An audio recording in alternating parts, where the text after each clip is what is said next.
په دې لار باندې چې به جي تنګي ته تلې نو په دې ځای کې به یو بورډ لګېدلی و سیال کور. په دې زمونږ د کور د دې حجرې په ګیټ باندې به لیکلي و سیال کور. هغې نه د طاهر خان قلعه جوړه کړه چې یو سړی د پلار نوم نه مني، ابه رور سو مني ابه خور سو مني، او بیا به د رور او د خور حق سو مني. د اوس نه د 100 کاله پس هم چې کم دې ته نه جوړېږي چې یاره دې د رور او د خور حق ومني. ما په عدالت ګټلې ده، په عدالت مې راګرځولې ده. د هغې ډیګري پرته ده، د سینیر سیول جج تنګي ډیګري، د هغې په روح باندې ما پسې انتقال شوی دی د ملکیت د خانقاش نه. بسم الله الرحمن الرحیم. د رحمت خان، زه ناصر خان ولد راحت سیال خان خبرې کوم.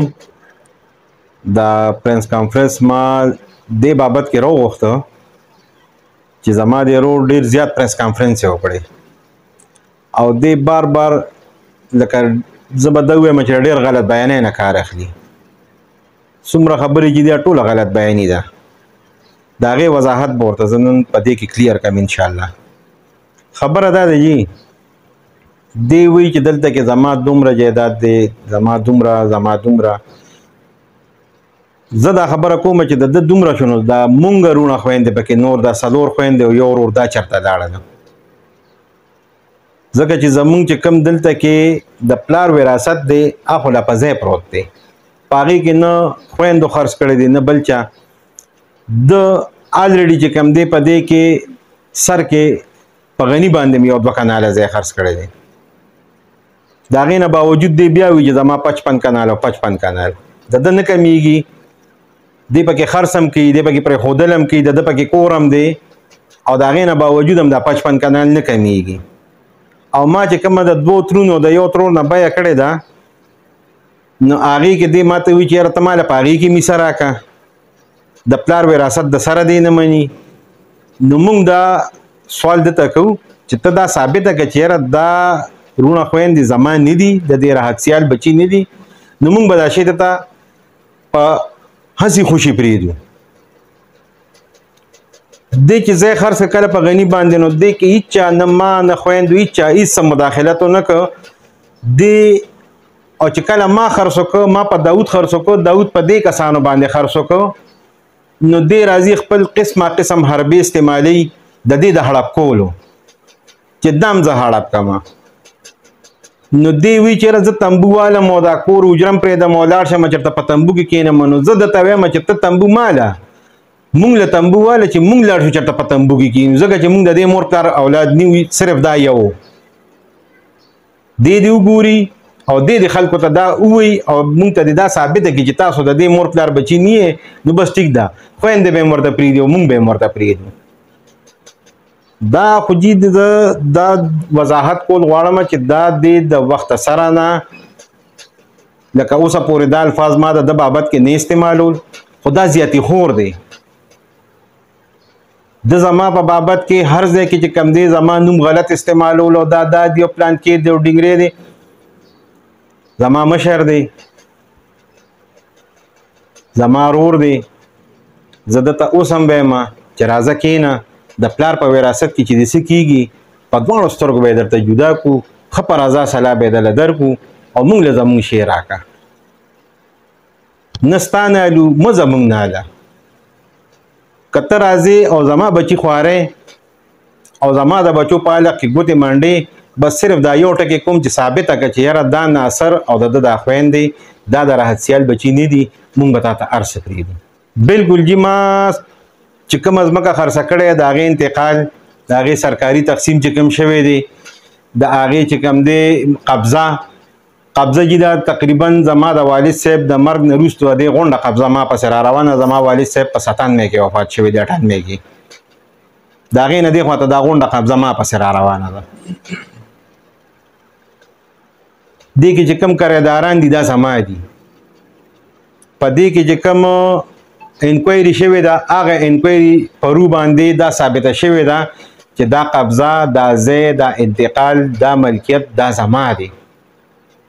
دا خو دې زورور دی چې دې لاړ شي کله د ملیشیا نوم استعمالوي، کله د چای نوم استعمالوي، کله وی پلانکې دی، کله وی ډنګرې دی. هغه نومونه زه نه علم. د دغه نمونه استعمالي او هغه په اپروچ باندې د چې کم دی راځي او زه په ځای باندې لکه هغه نمونه په استعمال باندې زمونږ زیات تر ځایونو باندې دی مطلب دی چې دا کوشش کوي چې دا زه هړپ کم دی راځي اف آی آر دی کوي په دی باندې هم کړی دي په ما باندې هم کړی دي ایسا نا بیسا په داود باندې کړی دي بار بار راځي یو ځل نه بار بار د کړی دي په خپل وطن کې مسافر یم د لاسه په خپل وطن کې د کلی نه د زه ویستې ما او زه کله یو ځای او کله بل ځای د لاسه ملیشیا ته لاړم ځان له مې مزدوري کوله ښځه بچي مې ځان سره بوتلل مزدورۍ له لاړم چې یاره دلته کې دا څه لږ ډېر د پلار نیکه جایداد دی دا به راته پاتې شي او چې کومه مې بیه کړې دا به راته پاتې شي نو هغه بیه خو څه کې هغه د پلار نیکه په جایداد کې چې کوم دی ما نه مني بارمل ته لاړم مې چې زه به ځان له مزدوري وکړم دی راغی دلته کې مطلب دی چې ده څه کړي دي هغه د غونډې علاقې ته پته ده او زه بیا د پولیس او د ټول د سیستم ته وایم حکومت ته وایم چې د داسې سړي د مخنیوي وشي چې دی ځان ته زورور وي او زورورتیا کوي په هر ځای کې راځي په مظلومانو باندې چې کم دی ظلم کوي که زما په خولې د چا یقین نه راځي را دي شي په علاقه کې د تپوسو کې ما چې کومو خلکو له دا ځای نه په کرایه ورکړي هغه خلک به ته تنګول بیا چې مې خرڅ کړل په دې کسانو مې خرڅ کړل دی پوزې له روستې دي سهار او ماښام راځه کله ډزې کوه کله څه کوه پرچې په د پاسه ور په خپل مال باندې نو خبره دا کو جی زما حکومت ته او د پولیس ته د ټولو ته دا اپیل دی چې د دې سړي مخنیوي کې زما نه واړوي نور را سره دې څه چل کی ما خو مخکې مې وی چېره دې دا خبره کوي چېره ما تمبو کې کښېنم او دا کور اجرم پرېږدم نو زه یم چې مونږ له دې تمبوان وایلي او به دغلته کې به لکه چېرته چنګاڼیانو کښېنو ځکه چې مونږ د رات خان بچي نیو صرف دا یو زوی دی نو مهرباني دې وشي او د دې سړي د دې تپوس دې وشي خبره دا دی چې دی نه رور مني نه خور مني د مور پلار د مرګ نه وروسته چې کوم دا د کوم سیستم روان کړی دی صرف ځان مني چې واحد زیمه داسې چې دی دا زما دي مخبره ده راتنګه کړه سیال کور د ختم که په دې لار باندې چې به جي تنګي ته تلې نو په دې ځای کې به یو بورډ لګېدلی سیال کور په دې زمونږ د کور د دې حجرې په ګیټ باندې به لیکلي سیال کور هغې نه د طاهر خان قلعه جوړه کړه چې یو سړی د پلار نوم نه مني ابه رور سو مني ابه خور سو مني او بیا به د رور او د خور حق سو مني د اوس نه د سل کاله پس هم چې کم دی ته نه جوړېږي چې یاره د رور او د خور حق ومني د ځان له دا دنیا ګډه وډه کړې د آخرت هم ځان له خرابوي زه درته دا سوال کوم چې دا هر څه پاتې دي دغه بل ورځ په پرنس کانفرنس کې ویلي دي چې دا هرس په مخه کړی دی زه هرس نیم په مخه کړی زه خپل حق باندې ځان هم وجدم خپل حق چاته نه پرېږدم او د خپلو بچو د پلار په وراثت کې مې لا پاتې ده د هغې خو به حساب کتاب د هغې کېږي او د هغې څه حساب کتاب دی چې وراثت وشي ما پسې سره لاړه به ما پسې راشي چې خویندو پسې لاړه خویندو پسې به لاړه شي ده پسې چې کومه لاړه به ده پسې لاړه شي او که دې چېرې وي چې یاره زما ښځې پسې دونه او زما ښځې پسې دونه خو زما ښځې پسې هم ده بل دې کې چې دا کومه ځمکه ما خرڅه کړې دا ما بیه کړې ده دا ما د دوو ترونو د یو ترور نه چې کوم دی دا ما بیه کړې ده هغې خرڅه کړې وه ما په عدالت ګټلې ده په عدالت مې راګرځولې ده د هغې ډیګري پرته ده د سینیر سیول جج تنګي ډیګري د هغې په روح باندې ما پسې انتقال شوی دی د ملکیت د خانقاش نه ځکه چې د رحمت خان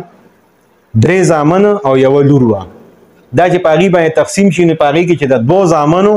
85 کنال دی 96 کنال په حساب باندې لګیا دی زه د 96 کنال خبره نه کوم زه د موقع خبره کوم چې موقع 85 کنال ده په 85 کنال کې چې بیا د رحمت خان 3 زامن او یو لور باندې دا وراثت تاسو تقسیم کې په هغې کې بیا د 2 زامنو د یوې لور نه ما بیه کړې ده په عدالت ډیګري ده ما سره نو په هغې کې چې د پلار کم پاتې کېږي نو حقه د پلار په مال کې د ده چې کومه حصه ده ادې دی ویلي او چې زما کومه حصه ده او زمونږ د خویندو کومه حصه ده ادې مونږ له راکړي. او زه دا خبره کوم چې یاره مهرباني دې وشي زه دې حکومت ته دا خواست کوم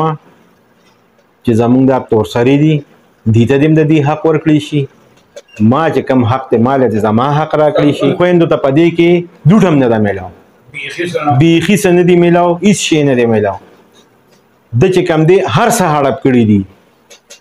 او د په خپله خولې باندې دا خبره کړې وه چې زه به د وروڼو خویندو له برابر حصه ورکوم او نن د هغې خبرې نه دی منکر دی نه ورکوي. هره شپه دی راځي ډزې کوي دغلته کې دی وایي چې دا دی هغه دی خو زما هلته کې یو زیات نه زیات 2 کسان ناست دي چوکیداران چې هغې دغلته کې زما دا کم کریدارانو نو هغه څوکۍ له باغي ناستو نو دی پې کله کاڼي راغورځوه د شپې کله ورته بیټری وخه او کسان یې ساتلي دي او دغه کسان چې کوم دي نو اوس ما ته پته نه کېږي چې د کوم ځای نه راوستي دي دا ټوپکې ورله د کوم ځای نه را پیدا کړي دي خو دی صرف په دغه لالچ باندې راوستي دي دغه وینا ورته دی کوي چې زه هم ملیشیا ته بوځم. نو زه حکومت ته بیا دا سوال کوم چې د دې تاسو مخنیوه وکړئ ځکه چې دی کې دا سبا لکه څه کیجوالټي وشوه یا مطلب د مرګ جوړه پکې وشوه نو دا خبره چې د دې به بیا څوک ذمہواري دا بل رقم چې کم دی دغلته کې دا د چې کم حرکت کړی دی چې په پمپ باندې مرسا ډزې کوه بیا هلته کې غریبانان هغه د پیپونو والا دي په هغې باندې مرسا ډزې کړي دي قدرت بچ کړي دي دا به پوره نه وه خو ده پې خپل وس کړی دی ده او د ده کسانو پې ښه خپل وس کړی دی ښه رسا ډزې کړي دي او د کلي والا سره هغې چې کومه خبره کوي زه بالکل هغې سره متفق یم چې یاره دا خو لار ده کلي دی علاقه ده وطن دی او دې روزانه را پاسه او دلته کې مطلب دی چې یو ایجنسۍ کې هم نن سبا داسې نه کېږي په غیرو کې هم نه کېږي او دې دغلته کې را پاسي او مطلب دا دی به سترګې پټې کړي او جاجرې ورخېجولي او ډزه ډوزه دا بېګناه خلک به هم پکې مړه کړي نو د دې به سبا څوک ذمہواري مونږ به بیا په دې جایداد باندې زه به څوک یم او دی به پې څوک کړي نو که ده ته په دغه باندې ټیک وي دی وي چې یاره زه ټیک یم کوي دې ډزې چې څه یې خوښه یې هغه دې کوي خو زما حکومت ته دا خواست دی چې د ده مخنیوه وکړي د ده خو به خوښه وي خو زمونږ دا خوښه نه ده او د دې علاقې هم دا خوښه نه ده چې دې دا کم حرکتونه کوي او د هغه خو څه دي د ملیشیا نیشنلټي د هر ځای کې نیغه کوي بل ورځ به دلته کې کسان وولي او ملیشیا ته به وتښتي. مطالبه زما د دې موجوده حکومت نه هم ده د ډي پي او پولیس نه هم ده تنګین تاڼې نه هم ده د ډي سپي نه هم ده سوال ورته کوم زه خو بار وایم چې سوال ورته کوم مینت ورته کوو چې یاره د دې خبرې دی دوی خیر د انکوایري وکړي که چېرې زه په ناحقه ماله دې سزا راکړي او که دې په ناحقه دی نو دې دې منې کړي د ده دې مخنیوه وکړي سبا له پکې بېګناه خلک دی خوب کړي او نور به مونږ سره دې څوک مونږ خو زه بیا دا خبره کوم چېرې په خپل وطن کې مسافر یم د ده د لاسه ځکه چې دی هېڅ هم نه مني. والسلام.